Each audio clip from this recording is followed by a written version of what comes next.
तो इस एपिसोड की शुरुआत वहीं से होती है जहाँ से पिछला एपिसोड खत्म हुआ था, जहाँ पे उसकी डेमन बीबी सारी बातें बताना चालू करती कि याद है क्या, बहुत पहले 20 साल पहले मैं एक कैद यहाँ पे थी, आपने आके मेरी जान बचाई थी। वो भी कहते या मुझे याद है, मैंने एक बिल्ली की जान बचाई थी, तुम ही थे क्या।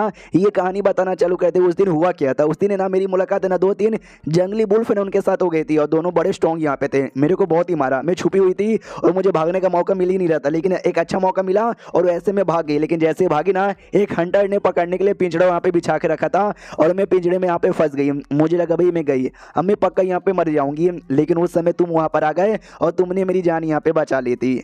हमारा ये पति कहते या मुझे याद है उस दिन ना क्या नाम, मुझे स्कूल भेजा गया था, मुझे स्कूल में पढ़ने में मज़ा नहीं आता।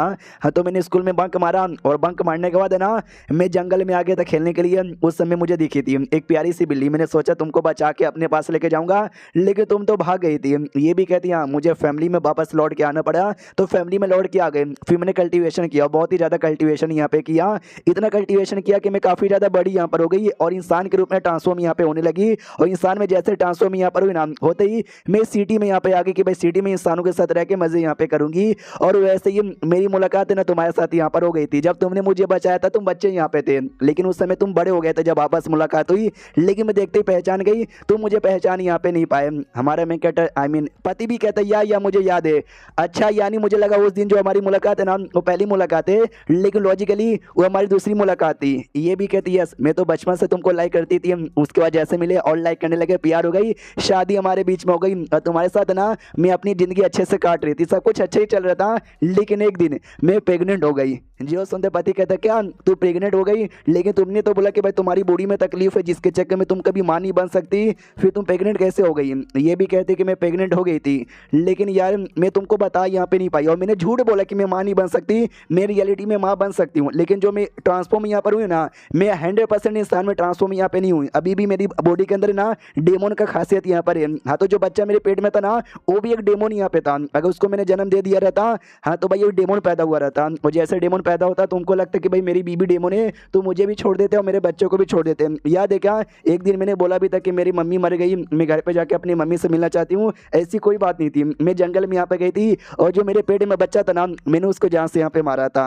तो हमारा पति भी कहता है तो क्या हो गया यार, तुम डेमोन यहाँ पे थी, क्या हुआ अगर हमारा बच्चा डेमोन यहाँ पे था तो मुझे बता सकती थी। हमारा प्यार सच्चा था, स्ट्रॉन्ग यहाँ पे था, मुझे फर्क नहीं पड़ता तुम इंसान या डेमोन यहाँ पर हो, मैं तुमसे प्यार करता था, प्यार करता हूँ और आगे भी प्यार करता रहूंगा। जो सुनते ये भी कहते कि भाई जो भी टाइम मैंने आपके साथ रहा, जो आपके साथ स्पेंड किया, वो मेरी जिंदगी का सबसे बढ़िया टाइम था जो मैं कभी भी भूलूंगी नहीं। लेकिन बस हमारा जो मिलन है ना इतना ही देर तक था, अब वो खत्म यहाँ पे हो चुका है। हाँ, तो भाई मैं डेमोन यहाँ पर हूँ जो इंसानों के साथ यहाँ पे रहती थी, और जो बच्चा यहाँ पे तो बच्चा मेरा था जिसको मैंने जान से मारा था, वो बच्चा आगे चल के भूत यहाँ पे बन गया, तभी तो उसको बदला भी लेना था। बच्चे का भी ऑरा महसूस हो रहा था, मर चुका था जिसके चक्कर में भूत भी था, और डेमोन का बच्चा यहाँ पे था तभी डेमोन का भी ऑरा महसूस हो रहा था। इसके रीजन के चक्कर में सारा का सारा ऑरा और फीलिंग यहाँ पे महसूस हो रही थी। हमारी मेकट ऐसे कहती भाई लो मुझे मारना तो मारो, टॉर्चर करना तो टॉर्चर यहाँ पे करो। तो पति कहता है कि नहीं, मेरी बीबी को छोड़ दो, तुमको जितने पैसे चाहिए, अगर तुमको मेरा सारा पैसा चाहिए मैं सारे पैसे देने को तैयार यहाँ पर हूँ, बस मेरी बीबी को मुझे छोड़ दो, जीने दो। हमारा मेकट अभी लाइक मेरा काम है डेमोन को मारना, एक डेमोन इंसानों के एरिया में आकर इंसानों के बीच में रह रही है, गलत बात है यार, मैं मार सकता हूँ, मेरे को तो फायदा होगा, मेरे को तो रिवॉर्ड यहाँ पे मिलेगा।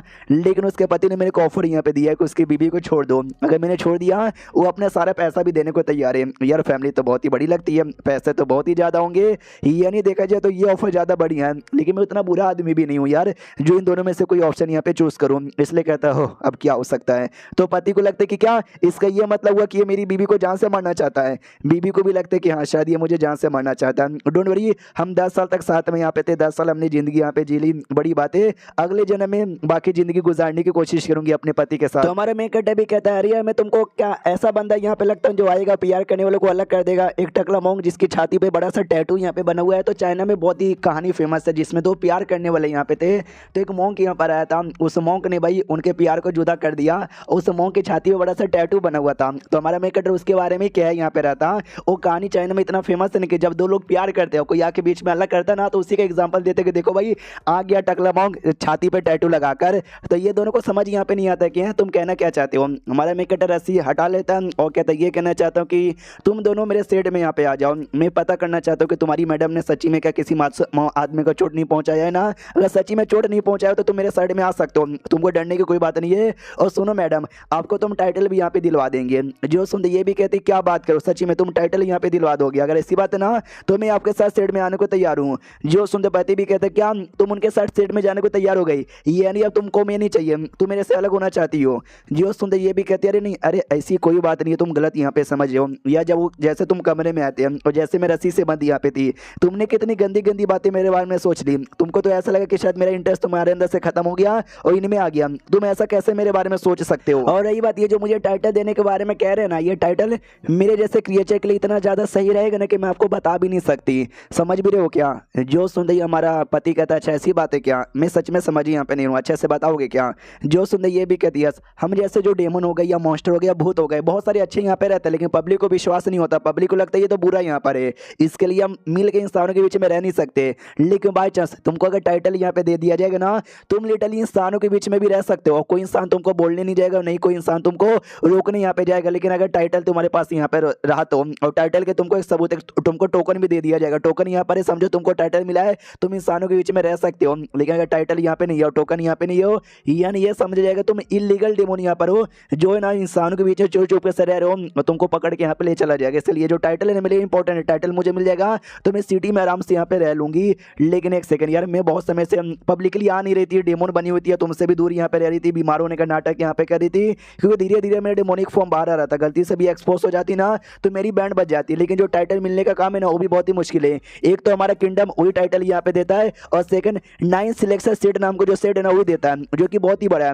हम जैसे जो छोटे मोटे डेमन है ना कभी उनके पास जा भी नहीं पाते और उनसे कभी टाइटल यहाँ पे ले भी नहीं पाते। और उसके बाद जो दूसरा सबसे बढ़िया सेट आता है ना, अर्थ इमॉर्टल सेट आता है, लेकिन उनके पास औकात नहीं है जो टाइटल यहाँ पे दे सके। और उसके बाद जो किंगडम के लोग हैं वो दे सकते, किंगडम के लोग यानी पैलेस के लोग। और पैलेस में जो 600 सालों से यू डायनेस्टी नाम का डायनेस्टी का राज हमारे देश में यहाँ पे चलता है, और लेकिन वो लोग कभी नहीं चाहते कि देश में कभी भी हाहाकार मच जाए। एक बार याद है बहुत पहले उन्होंने एक डेमन को दे दिया था कि भाई ये लो टाइटल है, तो डेमन भी इंसानों के बीच में रह रहा था, और शुरू में तो अच्छा बन के यहाँ पे रहा, लेकिन बाद में वो बड़ा कमीना बन गया, अपने टाइटल का गलत यूज किया और बहुत ही इंसानों को परेशान किया, और एंड में इंसानों ने मिलकर उस डेमन को मार डाला। और ऐसा मुसीबत आगे ना चल जाए इसके लिए, और जो भी टाइटल है ना बहुत ही सोचते हैं, बहुत ही समझते हैं यहाँ पर, तो जाके कभी कभारी रैली किसी को देते हैं। सेट के जो भी एल्डर्स है, जो भी डिसाइपल जिनके पास औकात है भाई देने की, वो भी कभी ज्यादा मैटर पे ध्यान नहीं देते। कभी डेमन मिल जाता ना तो ज्यादा मारने पे ध्यान देते, टाइटल देने पे ध्यान नहीं देते, जिसके चक्कर में मैं टाइटल ऑब्टेन करने की कोशिश करी थी पिछले 20 सालों से, लेकिन मुझे कभी यहाँ पे मिल नहीं पाया। लेकिन फनीली इन्होंने देने का वादा किया है, इसके लिए जो एहसान है ना बहुत ही बड़ी एहसान है,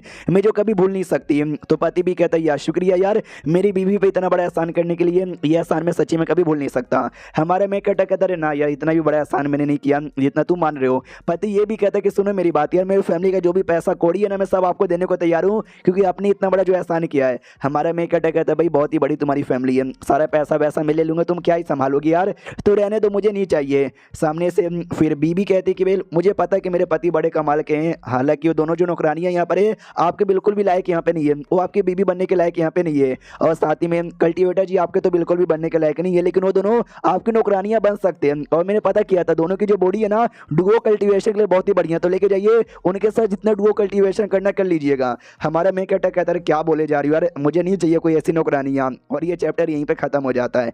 मेरे को कोई ऐसा ऑफर यहाँ पे देता नहीं कि भाई ये लो दो नौकरानी डुओ कल्टीवेशन करना या फिर जो करना। मैं तो भाई बिना कुछ सोचे समझे बोलता कि ला बाबा दे दे। तुम लोग क्या करते हैं कमेंट में मुझे बताओ। हम मिलते किसी और वीडियो में, जब तक के लिए बाय बाय।